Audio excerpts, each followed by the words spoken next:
Was the early church the Catholic Church? What about the Orthodox Church? Which one was it? What was the early church, and what does that look like today? Well, guys, pumped, get ready. We've got Joe Heschmeyer on the show. He is from Shameless Popery and also works with Catholic Answers, an unbelievable Catholic apologist, a total brain that will be able to basically spell this out for us and explain to us how, the early church was Catholic. It is an awesome episode that you do not want to miss. Welcome back to Lighten.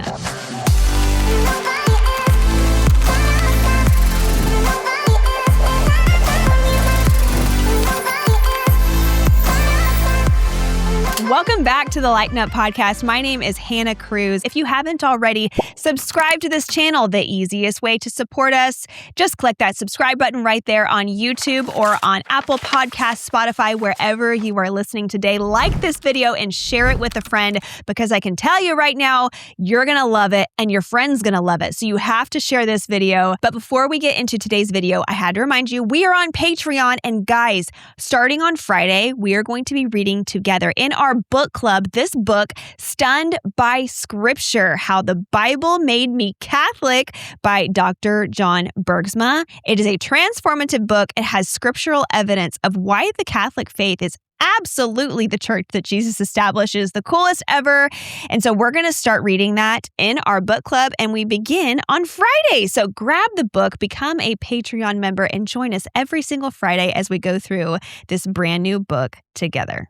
Now, get ready for Joe Heschmeyer with Shameless Popery, Catholic Answers, going into how the early church was the Catholic Church. We've got Joe Heschmeyer on the show today. Hi, Joe. How's it going today? It's going great. Thanks for having me on. I'm so grateful to have you on. I've been following you for the past, I would say, 10 months or so. Immediately started following Shameless Popery because I was trying to figure out all this original Christianity stuff, and you answered so many of my questions. I did have to ask you, where in the world did you come up with the name Shameless Popery? I love it. Actually, this was a good. So back in 2009, I was in law school, and I was learning a lot more about early Christianity. I'm learning a lot more about why Catholics believe the things we believe and do the things we do. And I'd grown up Catholic, but I didn't always have the deeper reasons for it.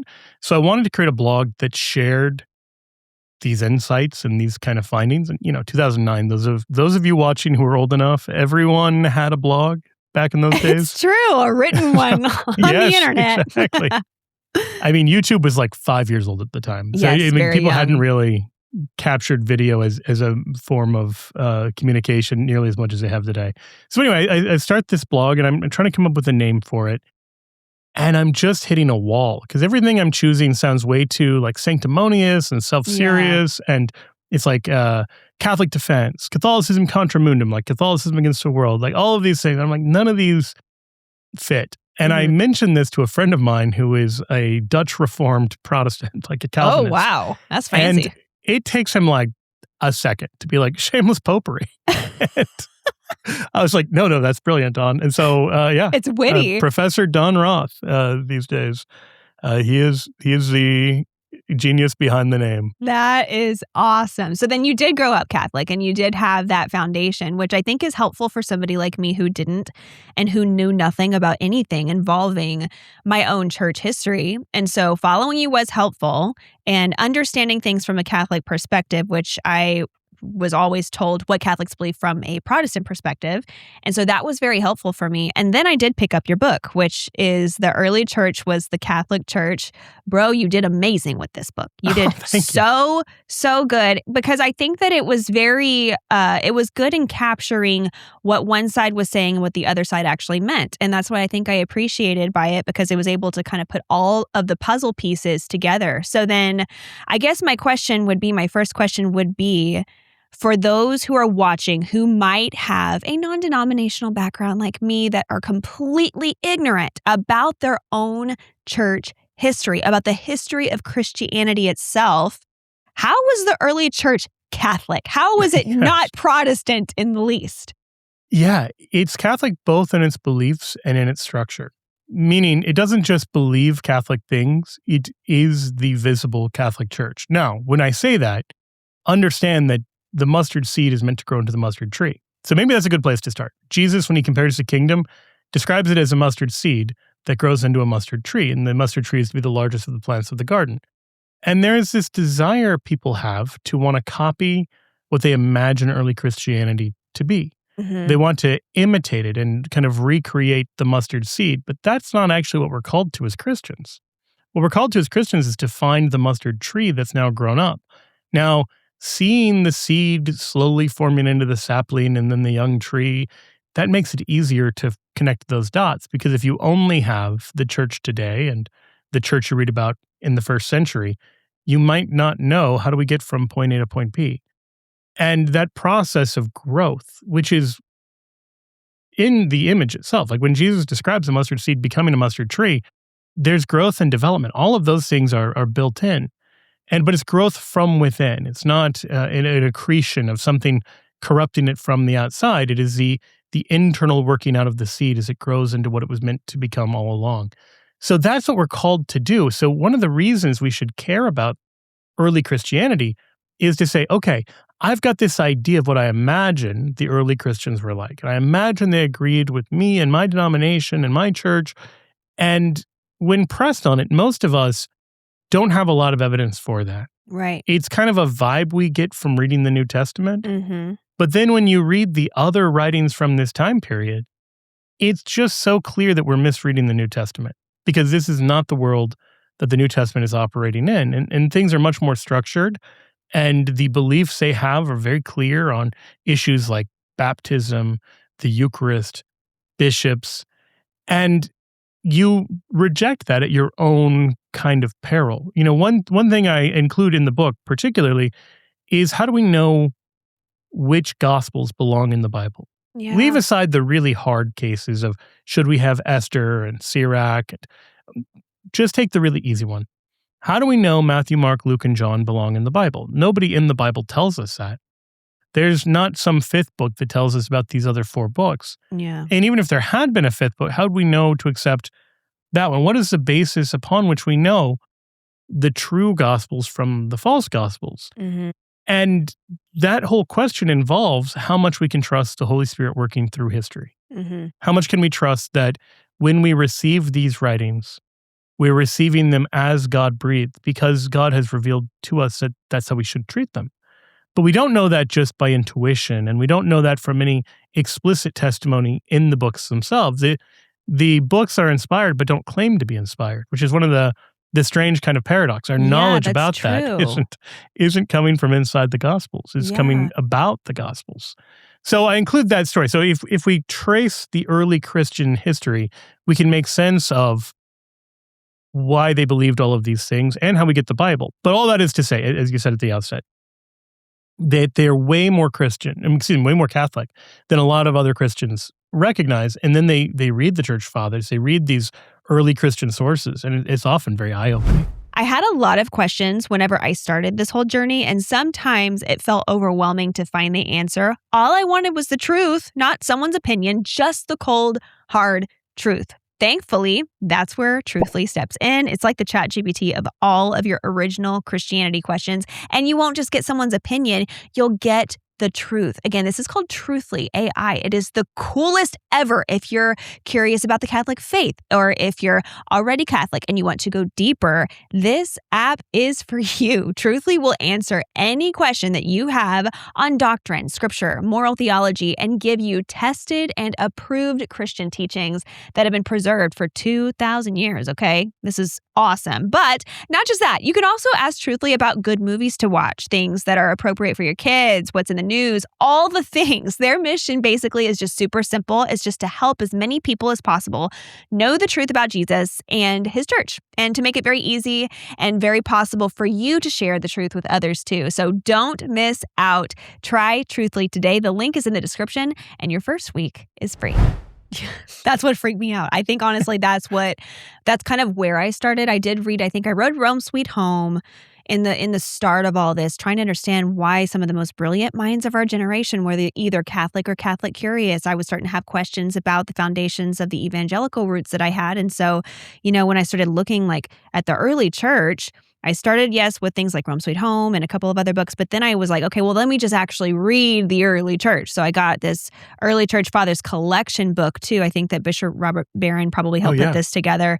It was so great because it was just a collection of all of the most prominent early church fathers that can really stand out and make a little bit more sense to somebody with a Protestant background like me. And as I'm reading it, I'm like, whoa, this looks Catholic. This is kind of scary. That was very triggering for somebody like me who has never even considered the fact that, oh, I didn't even realize that the Catholic Church was the one that actually put the canon of the Bible together, inspired by the Holy Spirit. And so understanding these things and these points of theology that have been done for 2,000 years was just like, this is a very humbling thing to recognize, a very scary thing to recognize.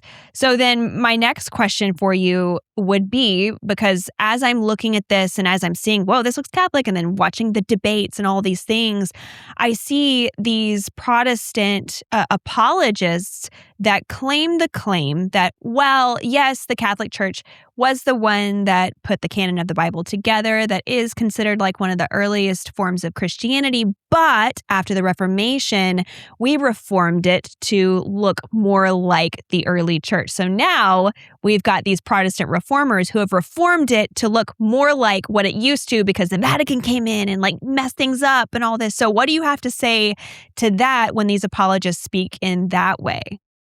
I think one of the things you can do is go back and read the writings. It's very easy to make claims about early Christianity, but as you kind of highlighted, we now have their writings.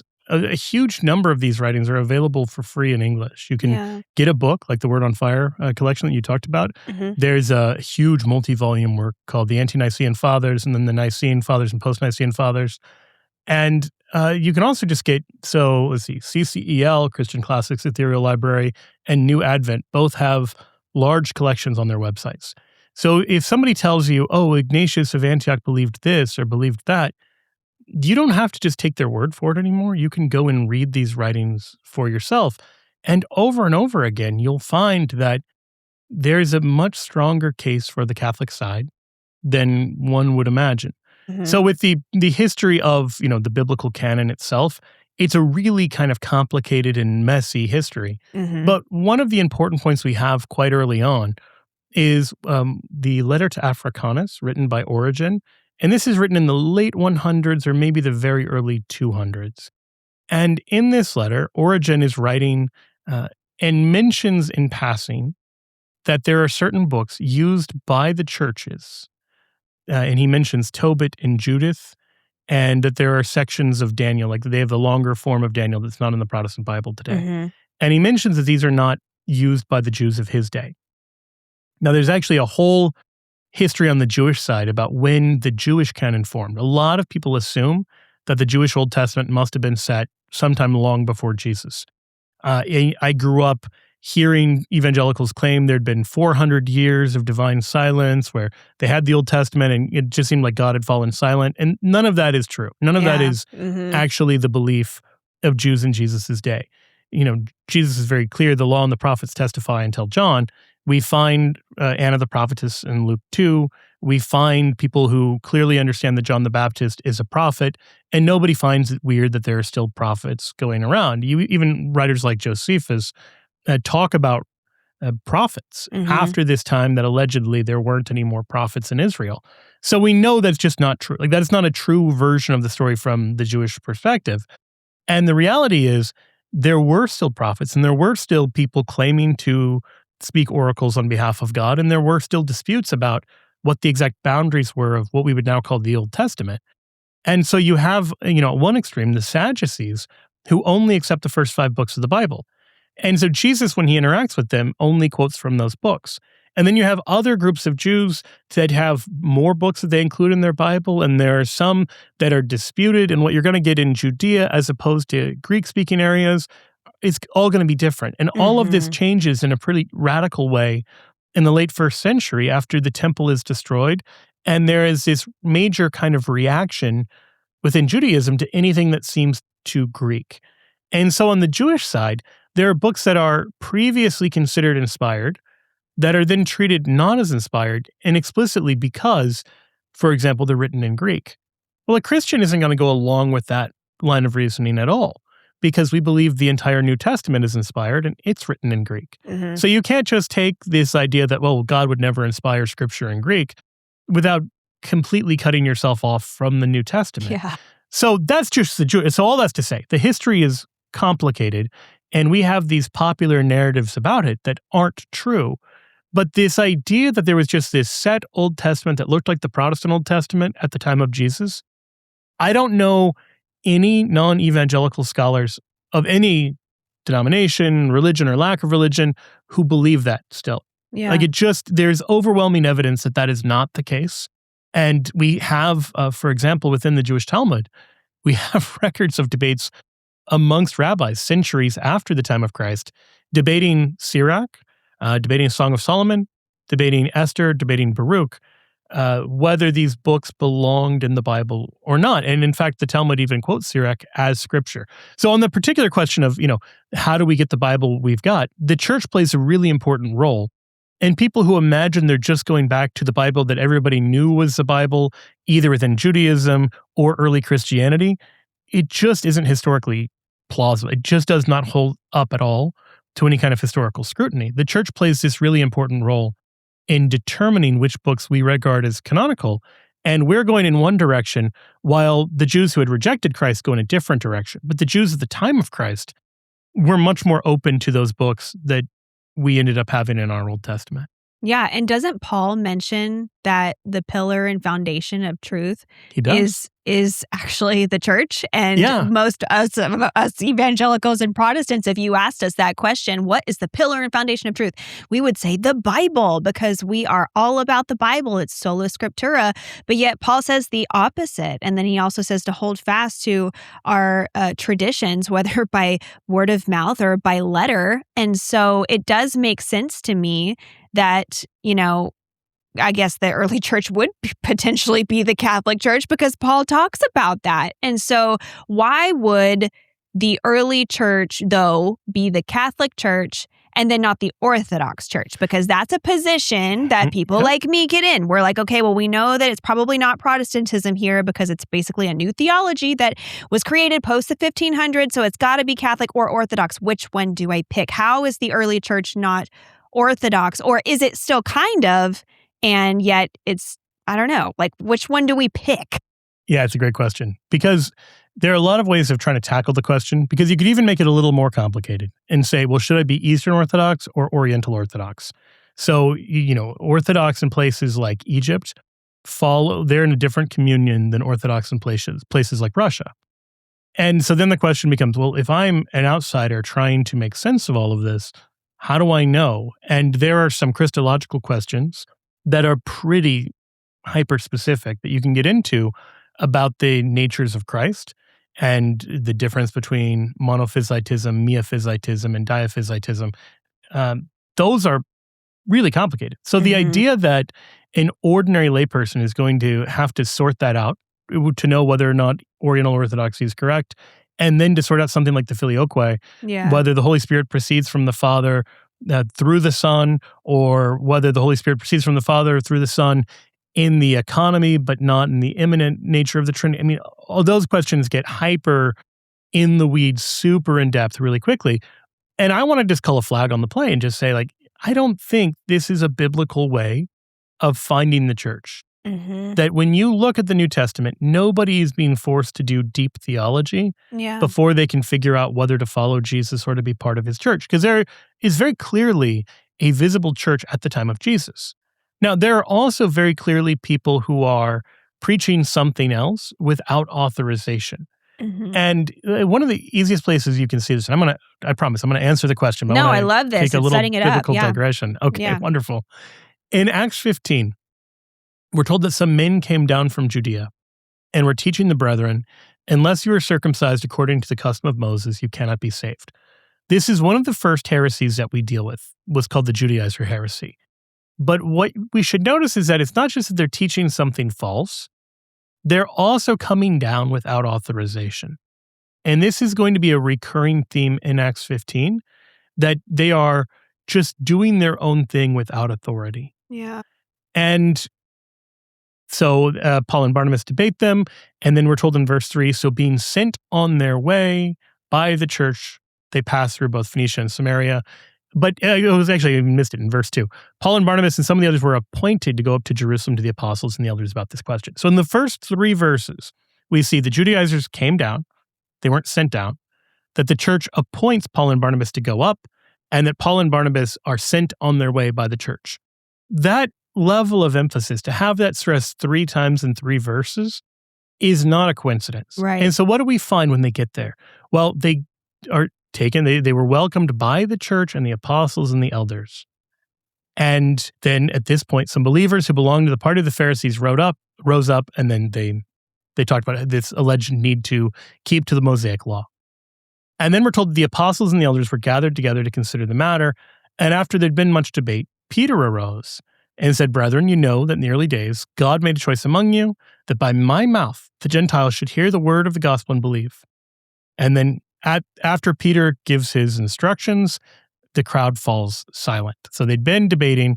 Then we're told in verse 12 that all the assembly kept silent, and they then listened to Paul and Barnabas, and then James, who is the bishop in Jerusalem there, then gives his judgment. And so it's very clear that they are taking this to the authority structure. Yeah. And so if we want to know what to believe, it's not enough to say, yeah, this person who's preaching, that tracks with my understanding of the Bible. Because anyone reading the Bible at the time of Jesus, or at the time of the apostles here, could look in their Bible, which was, just those various Old Testament texts, Right. and they could see the importance of circumcision. They could see it described like a perpetual covenant. That sounds like, well, it's going to last forever. Right. So from a sola scriptura perspective, they might have understandably gone in that direction. Popping in here to remind you about Christian healthcare ministries. They are the best. They're basically a health insurance alternative at half the cost. In my entire married life, this is what we have used because we didn't have no money back in the day. When we first got married, we had to have something affordable for our healthcare. CHM was perfect, and we have never stopped. We've loved them. Now, while insurance companies tell you when to join, what to pay, where to go, CHM is so different because as a ministry, they allow you to share the burden of the medical bills with other Christians. So you can enroll, switch programs, or leave at any time. This is a world of difference. They have flexible programs. You can pick any certified doctor or surgeon or hospital that you want for your family's eligible care. So I encourage you to get an info pack today by visiting chministries.org/Hannah. They will send you everything you need to know, and you can find something perfect for yourself and for your family. Again, that is chministries.org/Hannah. Now back to the show. So how do they know to listen to the visible church? How do they know which visible church to listen to? Well, it's the one with the apostles and the elders. And so it's not important for you to figure out all the deep theology. You have to figure out where are the appointed successors of the apostles. Mm-hmm. That's the task that we have. So how does that apply in the Catholic, Orthodox, and Oriental Orthodox kind of dispute?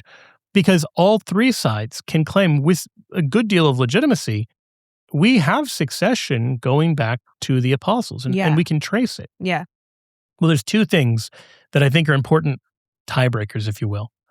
One is to say, all right, well, what is the role of Peter in the visible church? Look at what Jesus does. Does he establish it where all of the 12 have equal ranks of authority? Or does one of them have more than the others?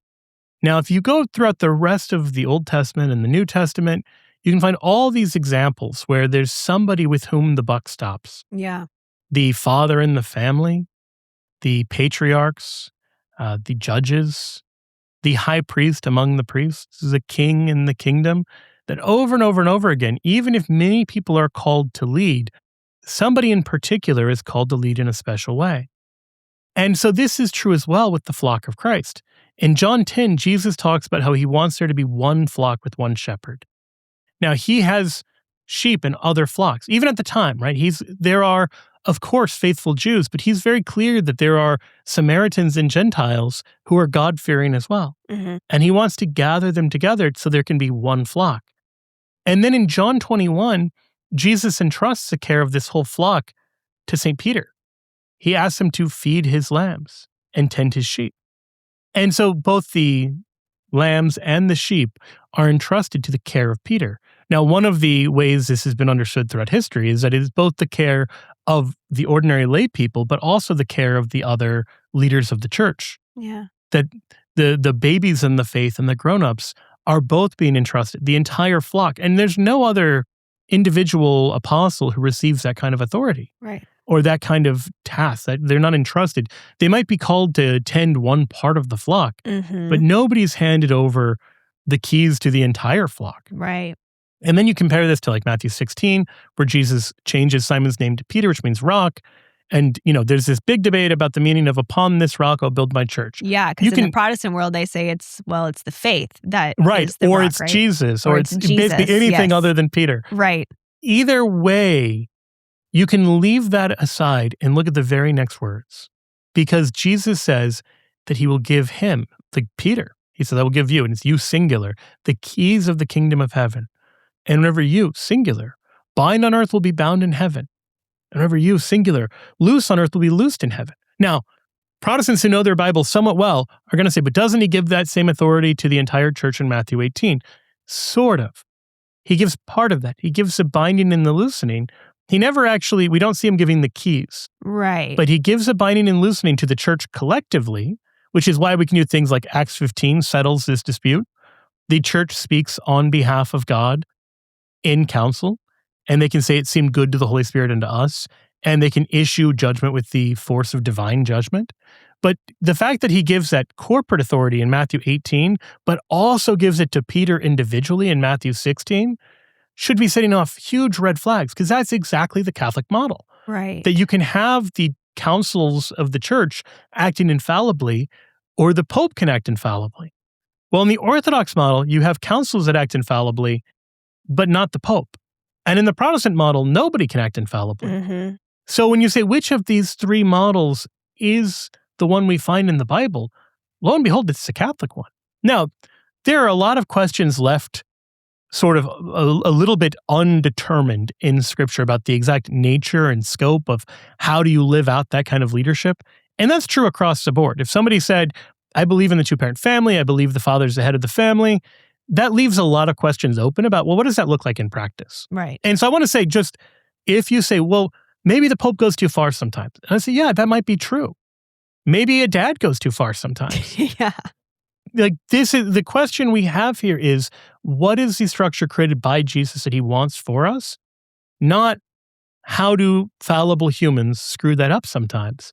Because the truth is, all of us do misuse our authority and fail to do the things God has called us to sometimes. But that's not the question we're asking here. The question we're asking here is, what is the structure Jesus intends for the church? Because he prays that all of his followers will be one.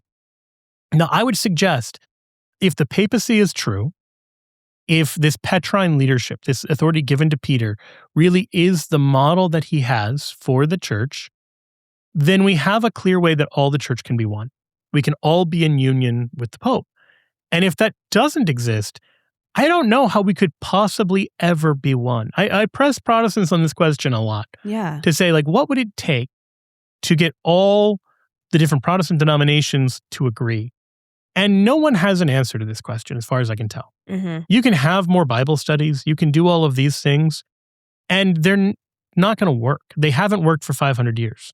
Well, similarly within Orthodoxy, the Orthodox have been broken off from the church for 1,000 years. The Oriental Orthodox have been broken off for about 1,600 years. And there's no obvious mechanism to say, well, how do we restore this communion unless it is by being in union with the successor of Peter, the Bishop of Rome? And that's not just an arbitrary kind of standard. This is how the early Christians understood these things. We started off saying, what does this look like in the early church? In Book 3, Chapter 3 of Against Heresies, St. Irenaeus of Lyon, he is the first person to tell us that Matthew, Mark, Luke, and John are the four Gospels. But he also traces every bishop of Rome from the time of Peter and Paul until his own day with Pope Eleutherius, who was like the 13th Pope. And in that, he makes it very clear, like in this chapter, that he could trace the lineage of all of the churches founded by the apostles.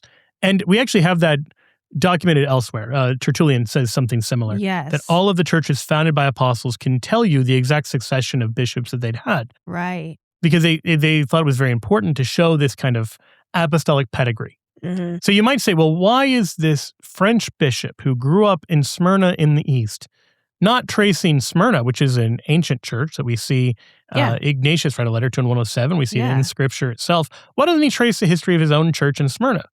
Or why doesn't he trace the history of this church in Lyon? Well, he tells us that the reason he's tracing the history of the Church of Rome is that it is a matter of necessity that every church should agree with this church on account of its preeminent authority. Those are his words. Yeah. That it is important in faith that we agree with the Church of Rome. He's saying this in the 100s. Mm-hmm. This isn't some post-Constantine kind of innovation. People have all kinds of crazy theories about corruption, they say, set into the church in the 300s. This isn't, some post-Reformation claim in response to the Reformers or some high Middle Ages claim in response to the Great Schism. This is in the 100s. Yeah. That you have this guy who himself learned Christianity from St. Polycarp, and Polycarp learned Christianity from the Apostle John. It's insane. And this is what we're getting. This is what we're being told. It's just so abundantly clear that that's the model we're meant to have. And so that's the model that I think all of us Christians should strive for. And if we have that, if we all do that, we will have Christian unity tomorrow. Yes. Yes. And another question that people, bring this up all the time to me is the Vatican has a history of murder and this and that, and it's just so corrupt and this and that. And of course, my first thing is people are going to do people things. Yeah. I look at at just within the Protestant church itself, there's a massive shakedown happening with the charismatic world of lots of different, celebrity pastors that are falling because of true scandal that's been happening, cover up that's been happening financially within the church that's being revealed in mass numbers currently. So I don't really like that argument because it kind of refutes itself with Protestantism. I see the same kind of corruption, if not sometimes more, in the age that we're in now, within the Protestant circles that I've always known too. So when it comes to things like the Vatican and like the structure and the politicizing of Rome itself, what do you have to say to those people, and how can they overcome that objection where they're like, oh, the Vatican is bad or whatever? Yeah, I actually just reviewed a debate between the YouTuber Redeemed Zoomer and Pastor Doug Wilson of Moscow, Idaho. And I've interacted with both these guys in the past, but it was a really thoughtful debate on this question of schism within Protestantism. Because very clearly schism is condemned in the Bible. It is a damnable sin in Galatians 5. And we don't take it seriously enough. And I think one of the reasons we don't take it seriously enough is if you don't have an idea of where to find the true church, then how could you be in schism? Yeah. Like if you don't have any idea where, the country is, you can't secede from the union if you can't find the union in the first place. Right. And so I think a lot of Protestants are adrift on the question of schism just because their theology of the church is so weak that they don't even know what they would be schisming from. Right. And so it's like, well, where am I supposed to be? So within that debate, one of the things that Redeemed Zoomer said, and he was correct, is that Israel did some insanely corrupt evil things in the Old Testament. That the priesthood would do things like sacrifice babies to false gods. So believe what you will about like scandals and everything within the church. Some of those are real and abhorrent scandals. Some of them are exaggerations. Even the worst of those is not a justification for schism if you follow the biblical model. That one of the things that these two debaters had agreed on was that no point when the priests were behaving in wicked ways in the history of Israel did God tell his people to break away and form a separate priesthood. That no, there is still the one valid priesthood, even if the priest occupying that office is horrible. And this isn't just the Old Testament. St. Augustine gives a beautiful reflection on this in regards to baptism. That we see in the book of Acts that the people who were baptized by John the Baptist get rebaptized. So when Paul encounters some believers who had only heard the baptism of John, he has them baptized and they receive the Holy Spirit. That is in Acts, 19? Yeah, Acts 19. On the other hand, we're told in John 3 and 4 that the apostles go out baptizing. So this means some people received Christian baptism from the hands of the apostle Judas, who does what Christians have commonly regarded as the worst sin in all of history. Yes, I've never thought about that. And so there are some people who I'm sure, look, I guess I'd put it this way. If they had the same view of these things that modern Christians have, those people would have been rushing out to say, I need to have my baptism redone. I don't even know if this guy was a believer. Yeah. And they don't have to get their baptism redone because it doesn't matter. Now, it matters for Judas's sake. Yeah. It matters for his salvation. Right. But the sacrament is effective because it is Christian baptism. And this is the point that Augustine is making. The point here is not that Judas is a better person than John the Baptist. Nobody thinks that. Mm-hmm. The point is that Judas is giving Christian baptism, where John's baptism is just a symbol. And so we are part of the church not because of the holiness of the human members. We're part of the church because of the divine power that works through those human members. So whether we're talking about the apostles or whether we're talking about anyone coming after them, all of them say and do things that fall short of the glory of God. Yeah. Because that is part of our human condition tainted by sin. Mm-hmm. And that this is obvious in the really extreme cases. But even if you had a church that was only saints, that church would still fall immeasurably, infinitely short of divine glory. And so if your argument for being part of the church is simply the holiness of the individual members, that's not a strong enough branch to stand on at the end of the day. You need the holiness of Christ himself. Yeah. And Christ himself, we are in union with him by being in union with his body. He calls us to be members of his body, and we know that his body is the church. Another of the examples that he gives in Matthew 13 is he compares the kingdom to a net containing good and bad fish. And he makes it clear that at the end of time, the angels will come and separate the two and will throw the bad fish into the fire. That some members of the true church won't be saved. So if somebody says, hey, don't be part of the Catholic Church, there's all these corrupt members, I've got a church over here that is just wheat and no weeds, it's just good fish and not bad fish, I'll tell you a secret.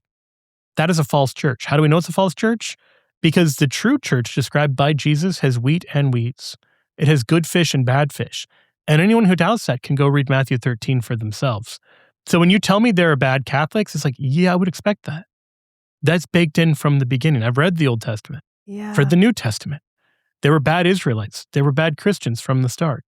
And so it's not a shock. It's not a surprise to see that that's still true. Now, I don't want to diminish, the experience of sin. Yeah. If the person who teaches you about Jesus turns out to be a monster who's manipulating the gospel for some evil and corrupt end, the disgust that you feel in response to that, the revulsion, the betrayal, all of that is real. All of that is valid. Yeah. But if the question is, does that mean I should commit the sin of schism? The answer is always going to be no. Whoa. Man, I understand how you going to law school and then now doing a Catholic apologetics is a perfect marriage with each other. I mean, you're a total brain. I mean, you're winning in all of these. It just makes so much sense. Did you ever practice law? I did. I was you did for a little bit? Yeah. Oh my gosh.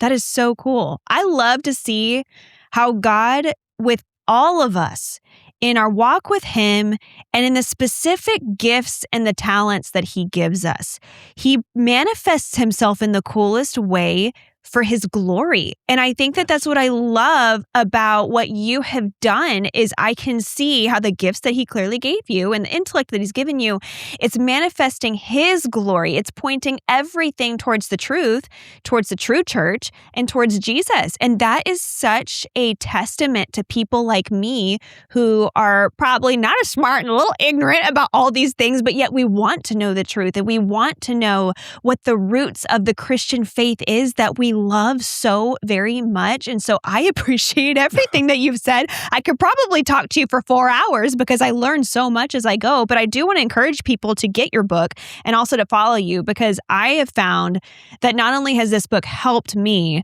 but watching your reels and even just like the little sound bites have caused me to like, oh, a light bulb clicks, a light bulb clicks, a light bulb clicks. Is there anything else that you would leave us with as someone who's maybe watching this that maybe is a not very properly catechized Catholic, or that is someone who's Catholic curious? What would you leave them with, a piece of advice on understanding that the Catholic Church is truly the early church? I think that there is a danger, even hearing a conversation like this, of just feeling like completely overwhelmed. Of saying, there's so like, you've come to this place and there's so many doors in this hallway, and you just say, how am I ever going to get through all of this? And part of the answer to that is you won't, and that's okay. Mm-hmm. So I'll give a quick practical tip and then just hopefully give some words of encouragement. On the practical level, you don't see people, as I said before, doing the deep theology before they figure out if they're going to follow Jesus or not. They don't do the deep theology before they're going to be part of the church or not. You need to know enough to know two things. Number one, is Jesus who he says he is? And number two, is the Catholic Church the visible church set up by Jesus? And if you can say yes to those two questions, you're ready to be a Catholic. Wow. It's okay if you have 100,000 topics that you say, if somebody asks me about this, I don't know the answer. That's okay. Mm-hmm. I mean, there are all sorts of really tricky and complicated questions. I work as a professional apologist. I love this kind of stuff. And occasionally I get stumped where somebody asks me a question I've never heard before and never thought of, and I'm not sure what the answer is. And so if you're waiting to follow until you can answer every question, you're going to be waiting forever. Yeah. And so wait till you have sufficient light to move forward, and then move forward. And I've followed your own story somewhat, Hannah, because my wife is a huge fan. Yeah. And she sends me a lot of clips. And as I think every husband listening to this can attest, like you click on some of them. Yeah. Not all of them, some of them. There's too many. There's too many. But you've done that. And I think that's really admirable. Mm-hmm. So for people who are listening who say, we were talking to people who feel like they're not a big brain or whatever, it's actually okay. You don't have to be. The beautiful thing about Christianity in general, and about Catholicism in particular, is that it is a zero entry pool that has no deep end. Like, it goes as deep as it could possibly go, and then more. Yeah. So wherever you are, whatever your level of knowledge is, there's something for you. This is one of the reasons Jesus speaks in parables. Mm-hmm. My kids go to a Catholic Montessori, and they teach a lot of instruction with parables, where they have the kids chew on something like the pearl of great price. And the kids have an understanding of that story. Their parents might have a deeper understanding. Maybe there's a theologian down the block who has an even deeper understanding, but that doesn't matter. The point is, Jesus is speaking to all of them through this same medium in a way that they can receive and accept. And this is true with theology.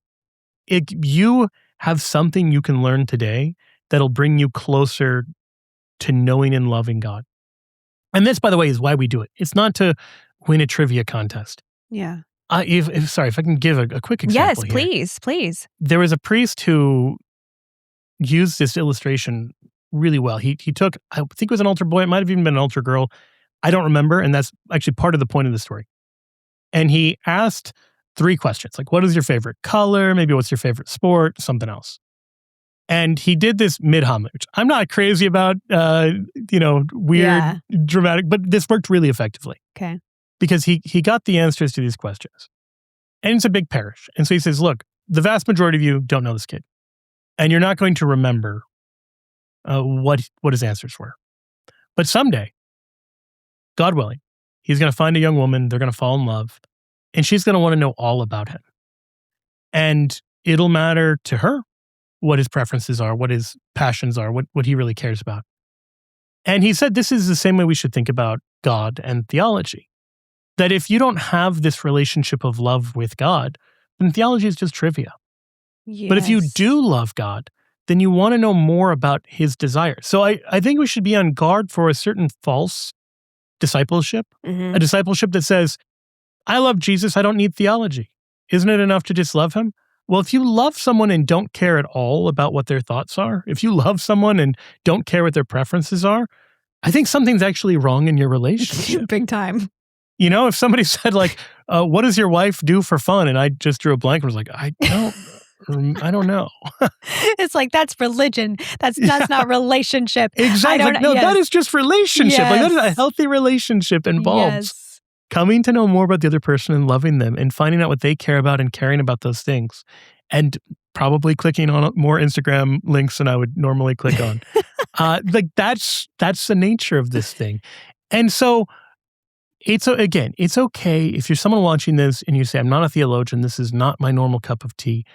And sometimes when you look and you just see online Catholics, you're just like, oh man, there's so many like huge theology nerds. I'm not a theology nerd.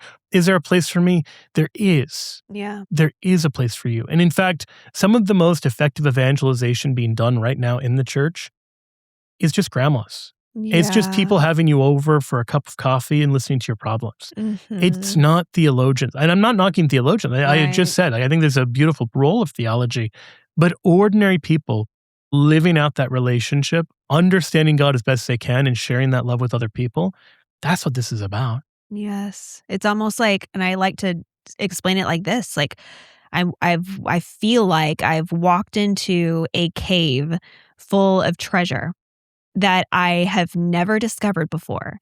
And so there's all these different boxes of treasure. And so I open one box and I'm like, oh, look at these rubies and these pearls. Oh, that's so cool. Wait, there's more? And then I can open up another box. That's so beautiful. There's sapphires in here and topaz and all these things.